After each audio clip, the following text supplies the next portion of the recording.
Welcome to learn English with Rabi. সহজে English শেখার platform learn English with রবিতে সবাইকে স্বাগত। আমরা জানি যে ইংলিশ শেখার জন্য টেন্স একটা ইম্পর্টেন্ট বেসিক স্টেপ। আমরা যদি টেন্সকে ঠিকভাবে শিখতে পারি তাহলে আমাদের রাইটিং স্কিল এবং আমাদের স্পিকিং স্কিলকে আমরা বাড়াতে সক্ষম হব।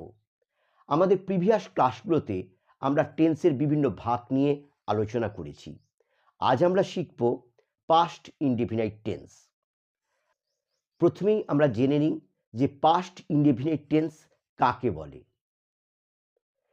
কোনো কাজ অতীতকালে হয়েছিল বা অতীতের কোনো অভ্যাস বোঝাতে ভার্বের পাস্ট ইনডেফিনাইট টেন্স হয়। Past indefinite tense is used to indicate an action completed in the past or a past habit. এবার আমরা প্রথমে কিছু উদাহরণের মাধ্যমে শেখার চেষ্টা করব পাস্ট ইনডেফিনাইট টেন্সের তিনটি স্টেপ: অ্যাফার্মেটিভ, নেগেটিভ, ইন্টারোগেটিভ। প্রথমে আমরা শিখব affirmative formation. Simple past tense বা পাস্ট ইনডেফিনাইট টেন্সে অ্যাফার্মেটিভ ফরমেশনের সময় আমরা প্রথমে সাবজেক্ট বসাবো, তারপর past form of the principal verb বা মেন ভার্ব বসাবো, অর্থাৎ V2। তারপর আমরা অবজেক্ট বসাবো। আমাদেরকে মনে রাখতে হবে একমাত্র simple past tense text the second form of the verb. এখানে দেখো, উদাহরণ হিসেবে আমি নিয়েছি হি এট ব্রেড। হি এট ব্রেড, সে রুটি খেয়েছিল। এখানে হি হলো সাবজেক্ট, এট হলো ইট ভার্বের সেকেন্ড ফর্ম এবং ব্রেড হলো অবজেক্ট। আমরা আরও কয়েকটি উদাহরণ এখানে দিয়ে অ্যাফার্মেটিভ ফর্মুলাটা ভালোভাবে শেখার চেষ্টা করব। দেখো, আরও কয়েকটি উদাহরণ আমরা এখানে লিখেছি। যেমন, আমি গতকাল তোমার চিঠি পেয়েছি। I got your letter yesterday. আমরা কিছুক্ষণ আগে সোনুকে দেখেছি। We saw Sonu a few moments এগো। প্রতিটা ক্ষেত্রে দেখো সাবজেক্টের পর ভার্ব কিন্তু 2 নম্বরে নিয়েছে। যেমন এখানে আমি পেয়েছি, কবে পেয়েছিলাম? গতকাল পেয়েছি, কাজটা হয়ে গেছে, তাই এখানে গেট ভার্বের পাস্ট ফর্ম গট ব্যবহার হয়েছে। আবারও মনে রাখবে, simple past tense only text the second form of the verb. এই কথাটা তোমাদেরকে মনে রাখতেই হবে। সাবজেক্টের পর ভার্বের 2 নম্বর রূপ বা সেকেন্ড ফর্ম, প্রিন্সিপাল ভার্বের সেকেন্ড ফর্ম পাস্ট ফর্ম ব্যবহার করা হয়। সিম্পল পাস্ট টেন্স বা পাস্ট ইনডেফিনিট টেন্সের নেগেটিভ ফরমেশনের সময়, অর্থাৎ নাবাচক বাক্যগুলোর ক্ষেত্রে আমাদেরকে ডিড ভার্বের আশ্রয় নিতে হয়।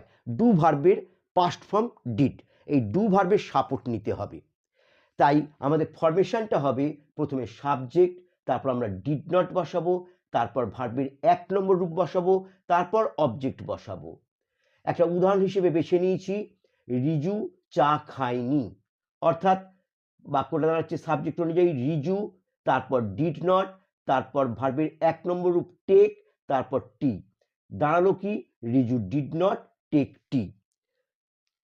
এটা আমাদের মনে রাখতে হবে যে পাস্ট দুটো ভার্বের পাস্ট ফর্ম পাশাপাশি বসতে পারে না। তাই আমরা প্রথমে Riju did not take tea, অর্থাৎ টেক ভার্বটার সিম্পল প্রেজেন্ট ফর্ম ব্যবহার করলাম। আরও কয়েকটি উদাহরণের মাধ্যমে আমরা সিম্পল পাস্ট টেন্স বা পাস্ট ইনডেফিনিট টেন্সের নেগেটিভ ফরমেশনটা বুঝে নেব। তুমি ঠিক সময়ে আসোনি। You did not come in time. Polly সাপটি দেখেনি। Polly did not see the snake.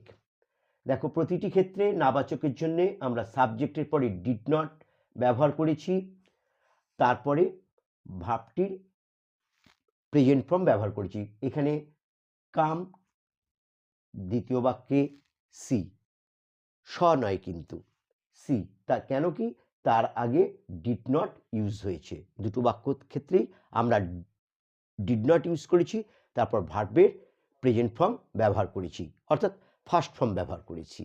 Okay, past indefinite টেন্সের অ্যাফার্মেটিভ ইন্টারোগেটিভ ফর্মুলা হলো প্রথমে আমরা ডিড বসাবো, তারপর সাবজেক্ট বসাবো, তারপর ভার্বের 1 নম্বর রূপ বসাবো, তারপর অবজেক্ট বসিয়ে দেবো বাক্য অনুযায়ী।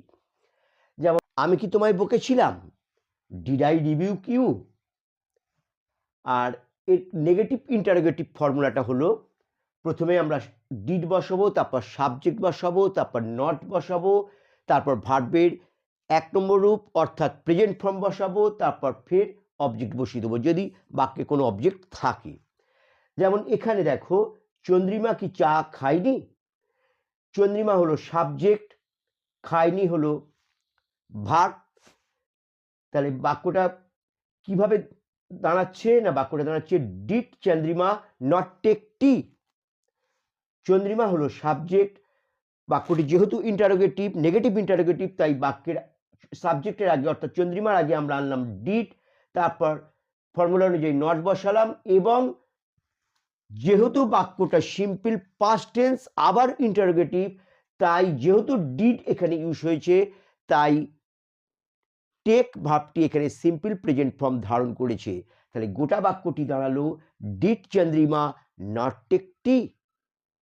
এই হলো সিম্পল পাস্ট টেন্স বা পাস্ট ইনডেফিনিট টেন্সের affirmative formation, negative formation, affirmative negative formation এবং নেগেটিভ ইন্টারোগেটিভ ফর্মেশন।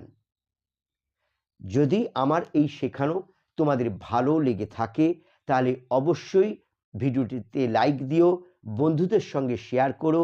আর যদি তোমাদের মনে কোনো প্রশ্ন অ্যারাইজ করে থাকে তাহলে কমেন্ট বক্সে লিখে জানিও। আর পরবর্তী ভিডিওর আপডেট পাওয়ার জন্য চ্যানেলটিকে সাবস্ক্রাইব করে রেখো।